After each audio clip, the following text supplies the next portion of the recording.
देवभूमि उत्तराखंड के कण कण में भगवान शंकर का वास माना जाता है। भगवान शंकर का वास और ससुराल होने के कारण यहाँ उनके मंदिरों की महिमा भी अलौकिक है, जहाँ शीश नवाने हर साल लाखों श्रद्धालु दूर दूर से पहुँचते हैं। आज हम आपको देवभूमि उत्तराखंड के ऐसे मंदिर से रूबरू करवाने जा रहे हैं जो अद्भुत, अविश्वसनीय, अकल्पनीय है। भगवान आशुतोष के इस मंदिर में एक अनजान शक्ति रोज पूजा कर जाती है, लेकिन हैरानी की बात यह है कि पूजा करने वाले व्यक्ति को आज तक कोई देख नहीं पाया है। उत्तरकाशी जिले के विमलेश्वर महादेव मंदिर की महिमा पुराणों में भी मिलती है। खास बात यह है कि यहाँ सुबह सुबह ही कोई अनजान व्यक्ति भगवान शिव का जलाभिषेक और पूजा करके चला जाता है। यही नहीं, शिवलिंग पर कई बार जंगली पुष्प अर्पित किए हुए भी मिलते हैं। विमलेश्वर महादेवाय नमः। भगवान विमलेश्वर महादेव असी और वरुणा के बीच में पर्वत श्रृंखलाओं के मध्य विराजमान है, जो काशी का शीर्ष स्थान है। भगवान विमलेश्वर महाराज की बड़ी अलौकिक और दिव्यता है। यहाँ पर चारों ओर देवदारू के वृक्ष है। यहीं पर से सामने माँ गंगा भगवती भागीरथी के दर्शन होते हैं और यह शिवलिंग कैसे प्रकट हुआ, इसकी किंवदंतियाँ भी हैं। जनश्रुति है कि भगवान परशुराम ने अपना क्रोध शांत करने के लिए इसी स्थान को चुना था।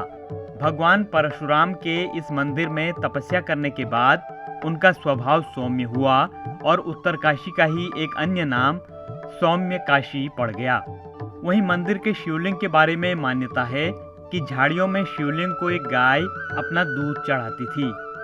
एक दिन उसके स्वामी ने ये सब देख लिया और गुस्से से शिवलिंग को पत्थर समझकर कुल्हाड़ी से वार कर दिया, जिसके बाद भगवान शिव ने सपने में आकर उसे मंदिर बनाने को कहा।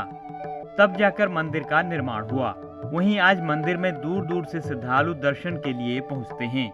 तो यहाँ एकदम घनघोर जंगल था और इसमें उस झाड़ियों में कंटीली झाड़ियाँ थी। यहाँ पर एक ग्वाला, उसकी गाय हमेशा आकर के झाड़ियों के बीच में छिप करके और भगवान विमलेश्वर के उस दिव्य शिवलिंग के ऊपर आकर के अपने स्तनों से स्वयमेव दूध का अभिषेक कर देती थी। जब वह गाय शाम को घर लौटती, लेकिन उसके स्तनों में कोई दूध न पा करके ग्वाला बड़ा चिंतित होने लगा। बहुत दिनों तक यह प्रक्रिया चलती रही।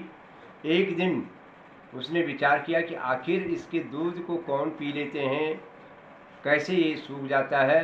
वह धीरे धीरे चुपके से गाय का पीछा करता रहा और धीरे धीरे वह भी उसी कंटीली झाड़ी में, जहाँ पर गाय अपने स्तनों से भगवान विमलेश्वर के दिव्य शिवलिंग के ऊपर दूध की धारा प्रवाहित कर रही थी, बस जैसे ही उस ग्वाले की नज़र वहाँ पड़ी, उसने उस शिवलिंग पर, उसको तो एकदम गुस्सा आ गया।